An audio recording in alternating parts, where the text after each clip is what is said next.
16s, but boy, there's a lot of cars out there at the moment. Race leader Larry Perkins overhauling Colin Bond, who leads the 2-litre category. Perkins and Hansford, they're flying high at the moment after 58 laps. Second position, Scape and Richards. Third, Mazira and Percy. The first of the Telecom MobileNet Commodores. Braverman, Olafson in the second. Winfield car hold down fourth spot. Gardner and Jones in the second Telecom Commodore in fifth. Crompton and Gibbs, the GIO Commodore, in sixth position. Seaton and Jones in seventh. Morris and Winkelhock in position 8. Longhurst and Soper in ninth. The BMWs coming into their own here. And Dunstan and Harrington still lurking there in the top 10 of the great race. We'll be back with more action in a moment. Back at Mount Panorama, John Cleland continues to wait and sit out in the Mobile 1 Commodore. Work being completed on that car after the problems that we saw in the last hour. Long way to come from Peebles in Scotland to Mount Panorama Bathurst, and be running so strong in the field.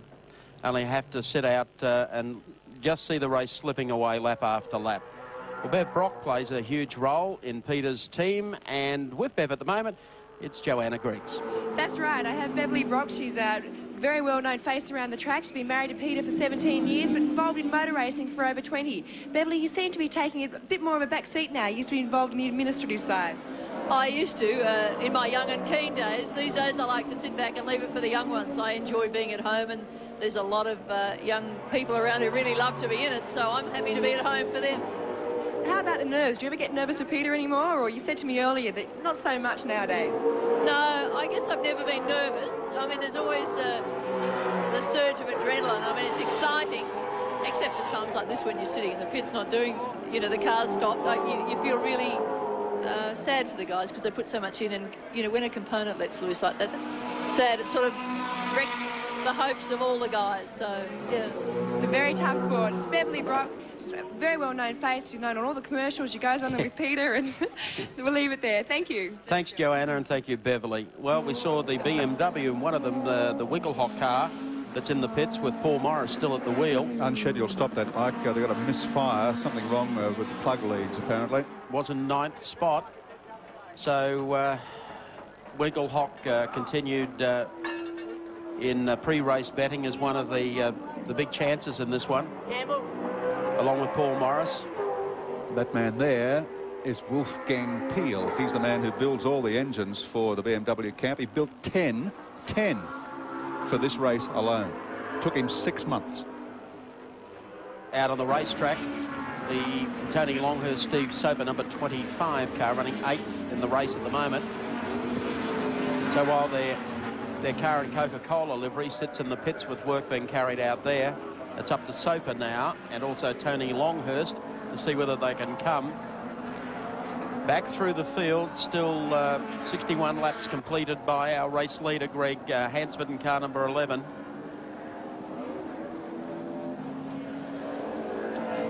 Soper working away at the wheel, one of the European specialists brought in to help this BMW operation along, and his input will certainly be invaluable. Car 25 running in 8th position, 1 minute 30 behind the race leader at this stage. So boy, I tell you, if there's any problems up the front, these things are just waiting to pounce. I bet this has cost a pretty penny too, this operation, the BMW attack on Bathurst. Oh, look at this. We've got Anders Olofsson aboard Winfield number 2. He's taken a run across the scenery just out of Caltech's chase. Well, let's see if he comes into the pits. We'll wait for them on top of the hill. Here comes the BMW. Back to Steve Soper as he brings the BMW across the top. Let's have a look here. Oh, he lost it into the corner. Oh, that's about all Dick Johnson would have wanted. The red Commodore up the inside and take him out as well. Now, he was due to pit anyway, so... Yeah, so if he's flat-spotted his tyres, there's no real drama to their overall scheme. An opportune time, if there is such a thing, to spin out. So car 2 was in 4th position. Not sure if he's lost his position through that spin.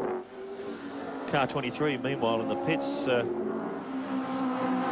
remaining stationary. Very unexpected hitch in the BMW operation. A misfire, apparently, and they have no idea what it is.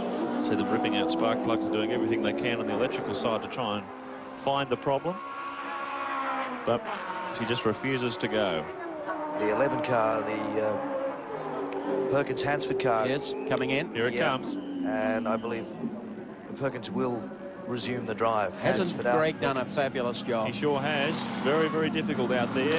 In that battle between Jimmy Richards and Greg Hansford, they were sort of chasing each other tooth and nail. He's having trouble getting out. He's a pretty tall guy, Greg Hansford. You get your legs caught up in that roll bar, it's a bit difficult to extricate yourself. But Larry's back in. The Castrol team well drilled. There's no doubt about it. Larry wants to win this motor race, and he's looking more and more competitive as the day wears on. Let's hope it's a quick stop. Yep. See ya, boys. I'm off. He's trying to keep the lead, obviously. So new tyres, 4 new tyres, 120 litres of fuel aboard, 11 rejoined, still in second position. So let's see how Larry copes with the traffic. You'll notice the lead car, I think, is just up ahead of him too. Yep, it's 34 seconds is the gap. So Larry's back to half a minute behind the Winfield #1. He's going to push him all the way.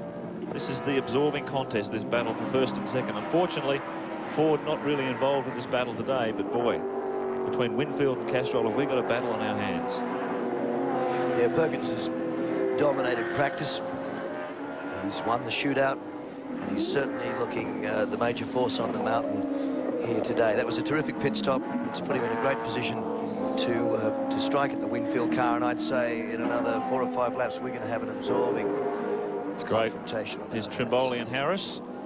This car prepared by Larry Perkins Motorsport, sponsored by Daily Planet, and it's been running fairly reliably all week. And there's the man who built the car and leads this motor race. Meanwhile, Winfield #2, this is the stop we were talking about previously. Richard Hay is on the spot. Well, the 2 car running in 5th position. Anders Olofsson has just got out after that brief moment earlier on. In has got David Brabham, and a pad change going on. It'll be interesting to see whether or not they can manage this one a little quicker than the 1 car, which of course Mark Scaife is now back out in. Now the pads are in the 1 front wheel. Around the other side, everything's sorted out as well. They're still working on the right-hand rear. The screen a quick clean. That previous stop for the car 1, Richard, it was timed at about 1:15, 1:20. Freddie wouldn't have been happy with that. He didn't seem desperately happy, no, and he wasn't too keen to talk to me at the time, but that's... Now, car 2, a smoother stop, I think, and straight back out onto the track goes Brabham. How was the brake pad wear, Richard? Have you been able to check with Fred whether it was excessive? Well, I'm just trying to have a look at the ones from the 2 car, which don't look too bad at all. It looks to be there's an awful lot left on them, in fact, so I suspect that they've chosen to make the brake pad change at the second stop now, when they're not too worn, rather than leaving it until later in the race, and then perhaps having a problem with one getting stuck. Sure. Meanwhile, up the other end of the pit lane, Bob Jones in the Ampol Commodore. This team on an upward spiral have finished a great second place at the Sandown 500 3 weeks ago. Car built by the team themselves. They run a Holden Racing Team Chevy engine. But it looks like there's been some damage to the front spoiler here. New bodywork going on.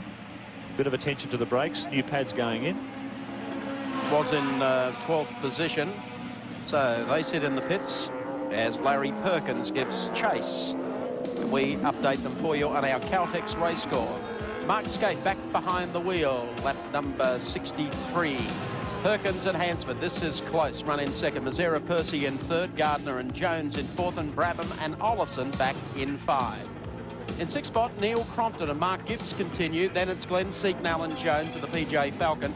8th spot, Longhurst and Soper. 9th is Dunstan and Harrington. And rounding out the till in 17 is Johnson and Bow. The great race continues. We'll be back in a moment. 1000 of 93 continues at Mount Panorama Bathurst. Lap 64 of 161, 2 hours 30:07 into the great race. And we have a good race here today. Boy, oh boy, isn't it a corker? It has closed up appreciably at the front with car number 1 with Mark Scaife at the wheel. 6 seconds back to car number 11, Larry Perkins, and then only a couple of seconds behind Larry Perkins is in fact the number 15 car. As we take our STP race cam, Alan Jones, our ex-Formula 1 champ, doing his stint at the wheel. He was very worried about having to drive today too. Mark, I spoke to him last night. He's been ill all week with hot and cold sweats, dizzy spells, some kind of virus, and he said up until last night he was barely able to do 5 laps in the car. Yeah, In the meantime, the 18 car, the Cameron McConville car, Paul Radisich now at the wheel, has rejoined in 25th place, 7 laps down. Tell you who hasn't rejoined, the 23 Diet Coke entry of Paul Morris and Joachim Winkelhock, still in the pits and apparently suffering the same problems that the 20 B&H car had earlier. Sensor problem, the crankshaft, and it's got them puzzled down there. They cannot get it right. Bob Pearson, meanwhile, in the pits. Again. Pearson Stewart entry, the damage from that spin earlier in the race. There are a bunch of privateers. Very good team, beautifully turned out equipment. Bob Pearson and Bruce Stewart in the Product car. 33 was 13th in the great race. Still down there doing some work on the car. They lost considerable time early in the race. The meantime, car number 30. Same lap as the leaders. There he is. Still in with the show. The Ford fans at this stage in 6th position. Joji's struggling out there at the moment, though. Previous lap was a 2:20, while the Winfield team continue to punch out a few 16.5. So they've got to get the move on. John Cleland in for a quick service. Back out again in car number 05. Shell Falcons are getting ready to come in again. The 17 car certainly for a brake pad change. STP race cam, you're riding with the 1980 world champ, front spoiler of the Falcon EB. Hear the brakes squeal as he gives them plenty coming into the corner. Here's the GIO car, car 7. Mark Gibbs steps out, Neil Crompton will step in, Richard Hay is on the spot. Yep, Neil's jumped in the car. Now, we saw problems with brake pad changes earlier on. I can tell you this team don't plan to make any at all. They're running a different braking system with a twin caliper setup, and they don't plan to make any brake pad changes at all. So that should save them somewhere in the region of 30-odd seconds. Neil's strapped in the car, last drops of fuel just going in, arms wave in the air, and he stalled it. Now back out onto the racetrack goes Neil Crompton. He won't be happy that he stalled it, I think, Mike. I don't think he will either, Richard.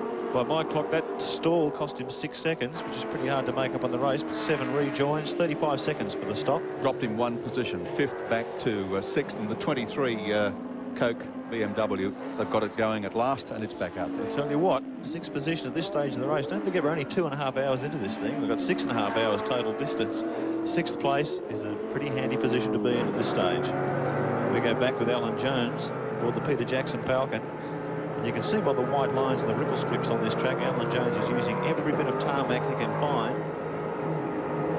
He's coming up on, I can't see the car in front of him, but just watch at the ground he makes over the top of Skyline. Here he comes now. Oh, plenty of ripple strip there, both front and rear wheels over that.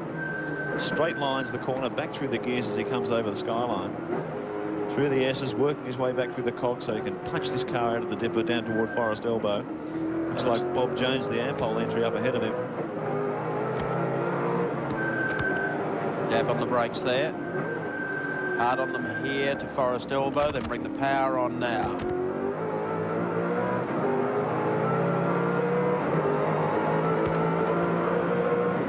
Sits in here, going to make the move down the inside. Well, certainly hauling the mail in a straight line. No shortage of grunt from the Falcon as he overtakes the Ampol car. We said at the start of this race it would be unwise to ride off the 30 car, to ride Seaton off. This is a championship winning car. It's entirely sorted. It was only a couple of seconds off the pace in the shootout, and those predictions would seem to have been solid. And even though he's got the flu, I can tell you Alan Jones, a very competitive fella. Anyone who followed his Formula One career would know he could turn it on at will. One of the most exciting drivers of his era. Meanwhile, Finnegan and Rogers. That's Terry Finnegan at the wheel of the Food Town Commodore. Great privateer effort. This Terry does very well in the Amscar series at Sydney's Amaroo Park. Builds the cars himself, builds the engines himself. Backing from Food Town supermarkets, and he always turns up here with an immaculate car at Bathurst. 27 was in 22nd position. Terry shaking his head, there's a problem here. And these guys are the back.